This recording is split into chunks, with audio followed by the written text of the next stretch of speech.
Friends, तो कैसे हैं आप लोग? आई होप आप बहुत अच्छे होंगे। फ्रेंड्स, आज मैं जो बताने जा रहा हूँ वो हिंदू धर्म का सबसे ज़्यादा इम्पोर्टेंट चीज़ है और मुझे उम्मीद है कि आप मुझे बहुत ज़्यादा प्यार देंगे इस वीडियो में। फ्रेंड्स, आप जानते हैं कि परसों होली होने वाला है 2-4 दिन में, और मैं होली के बारे में बताने जा रहा हूँ कि होली हिंदू धर्म का कितना मुख्य पर्व है और इस त्यौहार को क्यों मनाते हैं लोग। सो फ्रेंड्स, मेरे वीडियो पे कंटिन्यू बने रहें। तो चलिए स्टार्ट करते हैं। आप तो जानते हैं कि हिंदू धर्म में बहुतों तमाम तरह के फेस्टिवल हैं, तमाम तरह के पर्व हैं जो मुख्य माना जाता है। जैसे सबसे मुख्य अगर देखा जाए तो छठ पूजा है, उसके बाद आपका दुर्गा पूजा है, फिर दिवाली है, उसके बाद आपका होली है। बहुत तरह के तमाम पर्व हैं हिंदू धर्म में, इसका कोई लिमिट नहीं है। तो चलिए मैं बताना चाहता हूं कि हिंदू धर्म में जो होली है वो क्यों मनाया जाता है और कैसे शुरू हुआ, इसका शुरुआत कैसे हुआ।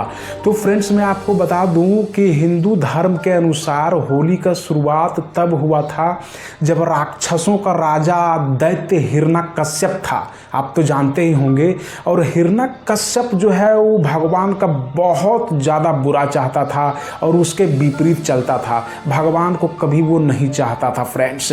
तो उसके मन में हमेशा यही रहता था कि हम राक्षस जो है वही हम लोग भगवान हैं और भगवान को कोई मत पूजो। जितना भी उस समय होता था जीवन यापन करने वाला जो भी लोग होते थे, जो इंसानी होता था, इंसान आदमी, सभी के यहाँ पूरा जाके अपना ही वर्चस्व फैलाता था कि सब भगवान का कोई नहीं पूजा करो, सब अगर पूजा करना है तो हिरण्यकश्यप राक्षस का पूजा करो।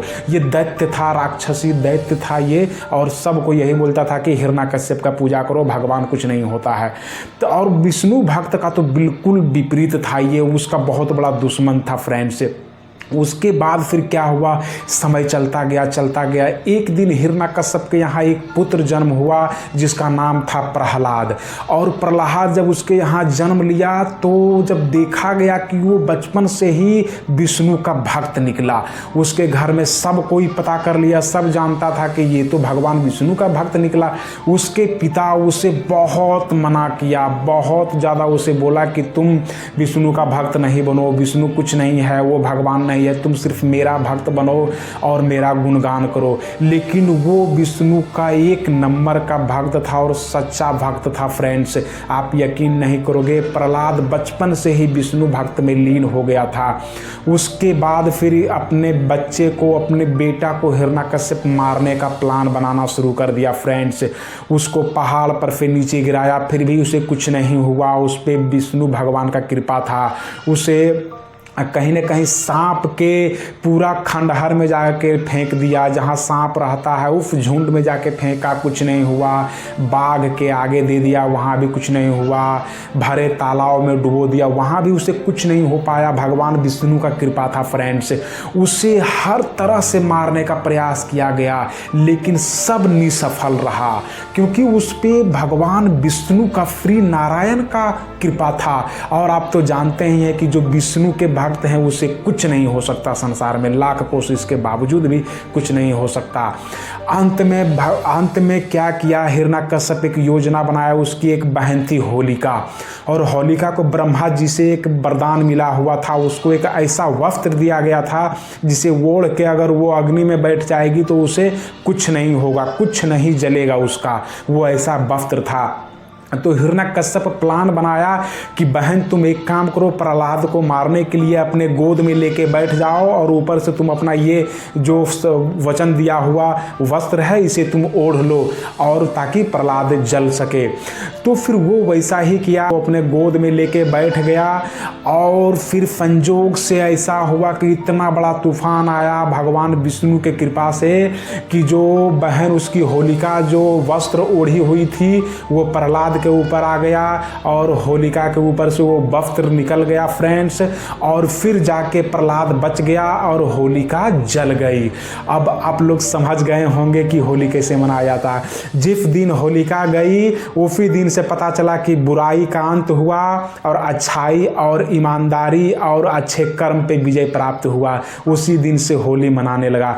फाल्गुन मास के पूर्णिमा को यह होली मनाया जाता है, जो हिंदू धर्म का बहुत ज़्यादा उत्साह उत्साहित पर्व है, बहुत ज़्यादा खुशी का पर्व है। इस दिन लोग एक दूसरे को रंग गुलाल देके होली मनाते हैं, एक दूसरे से खुशियाँ बांटते हैं। जियो अच्छे से, जियो खुशी से और भगवान पे आस्था पे विश्वास रख के जिए, निस्वार्थ जिए, किसी के बारे में बुरा नहीं सोचे फ्रेंड्स।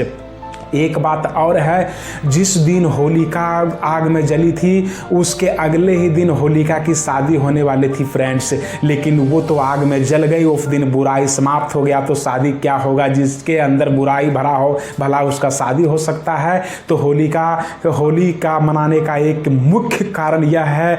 और दूसरी बात यह भी है, बहुत सारे लोग बोलते हैं कि नई नवेली बहू अपने ससुराल में होली क्यों नहीं मनाती है, तो उसके पीछे भी एक बहुत बड़ा कारण है फ्रेंड्स। मैं आपको ये बता दूं कि जब होलिका जला था तो होलिका का शादी होने वाला था फ्रेंड्स। तो इसी कारण से लोग बोलते हैं कि किसी भी नई बहू को पहला त्यौहार उसका ससुराल में नहीं होना चाहिए। होली जब उसका होना चाहिए फर्स्ट बार उसके मायके में होनी चाहिए फ्रेंड्स। इसीलिए लोग होली से कुछ दिन पहले अपने मायके चले जाते हैं।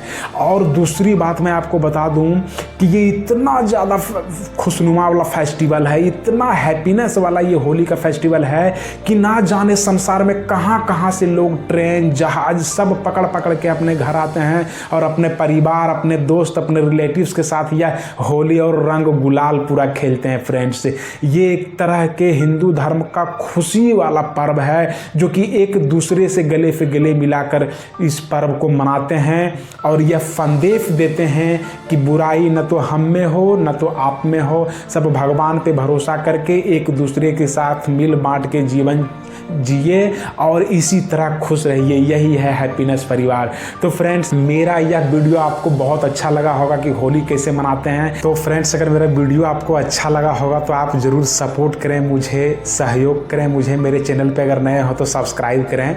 फिर मिलते हैं एक दूसरे वीडियो में, तब तक के लिए धन्यवाद। जय हिंद फ्रेंड्स।